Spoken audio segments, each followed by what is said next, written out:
요즘 친환경적인 목주주택, 그 중에 모듈러 주택은 쉽고 빠르게 지을 수 있어 현재 큰 인기를 끌고 있는 주택인데요. 저희 스마트하우스 하루홈이 모듈러 주택을 짓기 위한 과정, 순서부터 선택, 설계 부분까지 이번 영상으로 한 번에 풀어드립니다. 같이 한번 보시죠. 안녕하세요. 스마트하우스 하루홈에서 설계를 담당하는 장성균입니다.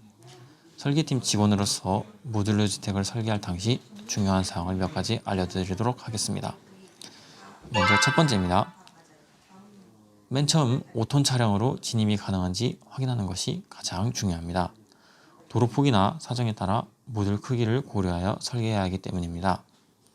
그리고 두 번째, 모듈 단위로 설계 가능한 평면 구조여야 하며 모듈 단위로 생산을 할 수 있어야 하고 운반이 가능해야 합니다.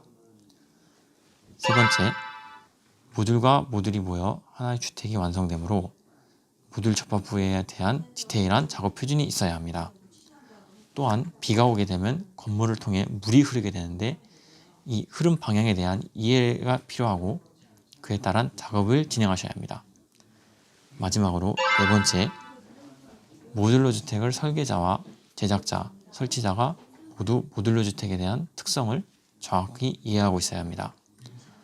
현장 건축 같은 경우에는 설비 오류와 건축 중 미스를 현장에서 바로 수정할 수 있지만 모듈러 주택 같은 경우에는 이 수정이 불가능합니다. 그렇기 때문에 충분한 사전 검토가 필요하고 설치자의 경험 및 노하우가 뒷받침되어야 합니다. 이상으로 모듈러 주택 설계에 대한 중요한 사항을 몇 가지 알려드렸는데요. 위 사항을 준수하여 설치하시면 구조적으로 안정되며 멋진 모듈러 주택을 지으실 수 있습니다. 감사합니다. 안녕하십니까. 스마트하우스 하루홈 이채장입니다. 오늘은 제가 모듈러 주택을 고민하시는 건축주를 위해서 땅의 구입과 건축 진행 과정에 대해서 말씀드리겠습니다. 먼저 땅에 대해서 말씀드리겠습니다.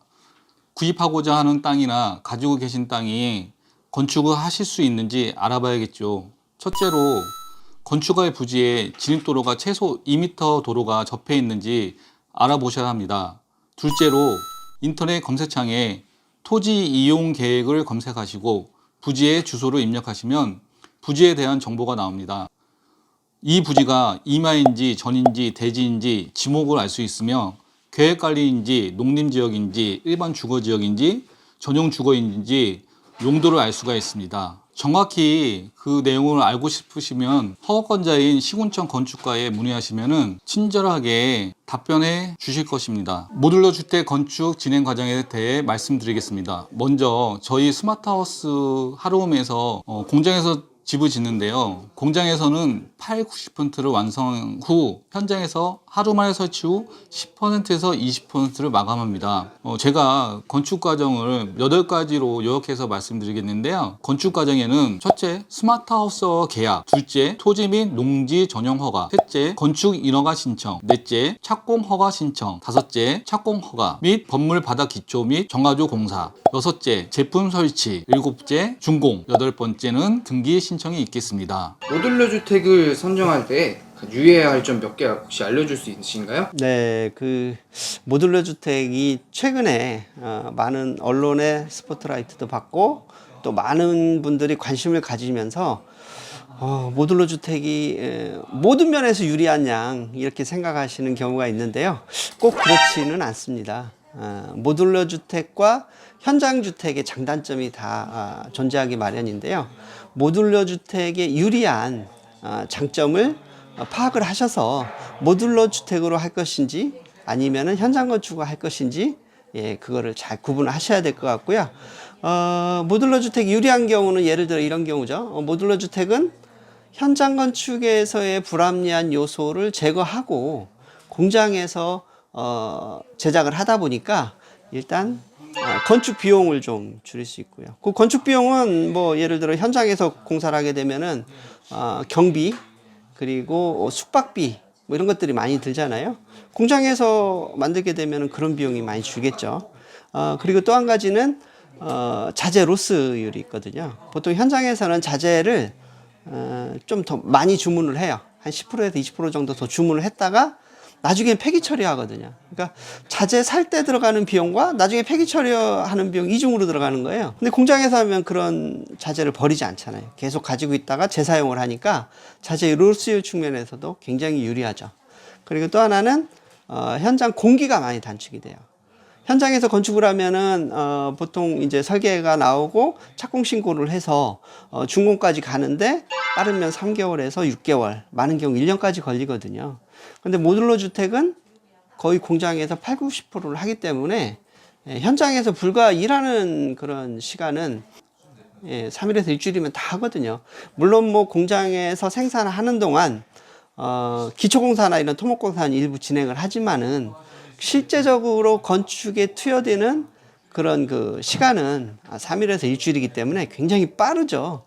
그러다 보니까 이제 민원도 많이 이제 없어지는 거죠. 뭐 건축하시다 보면 민원 엄청나게 많이 들어옵니다. 예. 아무리 시골 산골이라고 해도요, 동네에서 진입 못하게 하거나 아니면은 뭐 시비를 많이 걸고 민원을 많이 집어넣죠. 근데 모듈러 주택은 사실 시간이 너무 빠르기 때문에 민원 제기할 만한 그런 시간을 주질 않습니다. 그래서 그런 면에서는 모듈러 주택이 굉장히 유리하다고 볼 수 있습니다. 네, 모듈러 주택의 장점이라고 하면은요, 우선은 건축비가 좀 저렴합니다. 네, 현장 건축에서 일어나는 그런 불합리한 요소들을 제거하고 공장에서 제작하기 때문에 건축비 면에서 유리하고요. 대략은 뭐 한 10에서 30% 정도 유리하다고 보고 있습니다. 그리고 또 하나는 목초주택 공법으로 하기 때문에 친환경 주택입니다. 아시다시피 요즘 뭐 지구 온난화 때문에 온 지구가 지금 병들어 있잖아요. 근데 목재는 탄소를 저장하는 역할을 하기 때문에 친환경 주택이라고 할 수 있습니다. 그리고 목구조 방식은 단열에도 굉장히 유리합니다. 단열이 잘 되는 따뜻한 주택을 구현할 수가 있고요. 또 하나는 보통 화재에 목조가 약할 거라는 인식들을 많이 가지고 계세요. 선입견인데요. 사실은 목조주택의 화재에 강하다라고 봅니다. 그 이유는 뭐냐면은 목조주택은 예를 들어 화재가 났을 때 유독가스 발생이 확실히 적습니다. 보통은 EPS, 스티로폼이나 단열재 타면서 유독가스가 많이 나와서 그거로 인해서 지식사가 대부분이거든요. 사실은 화재 시에 불에 타서 사망하는 경우는 많지 않습니다. 근데 목조주택은 유독가스가 안 나오기 때문에 사람이 대피할 시간을 벌어주고 소방서에서 소방차가 출동할 시간을 벌어주죠. 그래서 인명을 살리는 오히려 화재에 강한 주택이라고 볼 수 있습니다. 또 하나는 지진에 강합니다. 일본 같은 경우 지진이 굉장히 많잖아요. 근데 일본 같은 경우가 목주택이 굉장히 발달했어요. 그리고 또 모듈러 주택도 많이 발달했습니다. 그 이유가 지진에 강하기 때문입니다. 이 목주택이 지진이 강한 거는 나무는 탄성이 있잖아요. 그래서 그 탄성이 있어서 약간 흔들림이나 요동이 있어도 다시 충격을 흡수하면서 다시 제자리로 돌아와요. 그래서 탄성이 있어서 굉장히 그 지진에 유리한 그런 주택이라고 생각하시면 됩니다. 그 이외에도 여러 가지 장점이 있지만은 전반적으로 봤을 때 우리가 인간이 거주하는데 가장 적합한 그런 재질과 이런 구조는 목구조라고 볼 수 있습니다. 여기에 목구조의 모듈러 공법을 더해서 거기에 비용까지 절감할 수 있는 것이 모듈러 주택에서 적용하고 있는 목구조 방식인 것입니다. 그럼 단점은 어떤 것인지 혹시 알려줄 수 있으신가요? 네, 모듈러 주택이 다 장점만 있는 건 아니고요. 단점도 있습니다. 그럼 모듈러 주택의 단점에는 어떤 것이 있냐 하면요. 우선은 모듈러 주택은 공장에서 생산을 해야 되기 때문에 공장에서 생산을 해서 현장으로 이동을 해서 조립을 해야 되잖아요. 그렇기 때문에 공장에서 생산할 수 있는 모듈 단위로 구성이 돼야 돼요. 근데 그것이 구성이 잘 되느냐, 이런 문제가 있을 수 있고요. 예를 들어 넓은 거실이라든지 뭐 근생 건물처럼 아주 넓은 공간, 이런 거는 모듈러 공법으로 적당하지 않겠죠. 그리고 또 하나는 도로 사정이 좋아야 돼요. 도로 사정이 좋지 않으면은 모듈러 주택은 처음부터 진행을 할 수가 없습니다. 그리고 또 한 가지는 모듈 공법으로 하다 보니까 설계에 제약이 많아요. 건축주분이 원하시는 대로의 그런 평면 구조와 디자인이 안 나올 수 있어요. 그래서 그런 경우에는 오히려 현장 건축이 훨씬 유리하다고 할 수 있습니다. 모듈러 주택 이제 업체 선정을 할 때 가장 눈여겨봐야 할 몇 가지가 있을까요?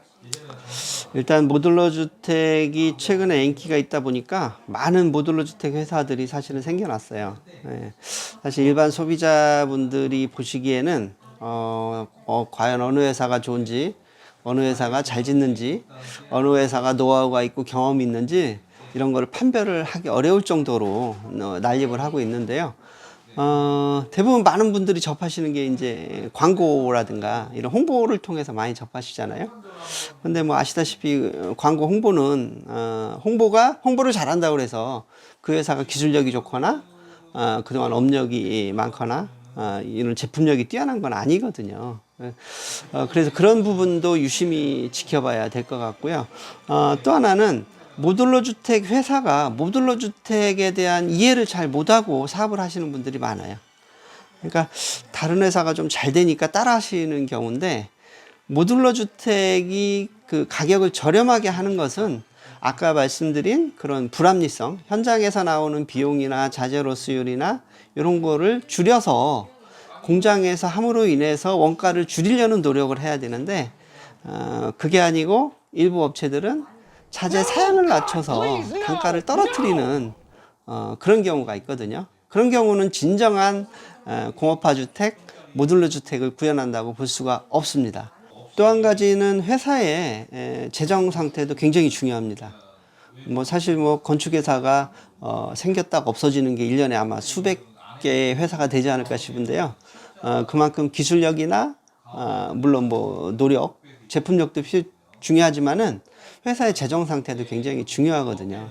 회사가 어려움에 닥쳤을 때 그것을 이겨낼 수 있는 회사인지, 그것도 한번은 꼭 고려를 해보셔야 될 것 같습니다.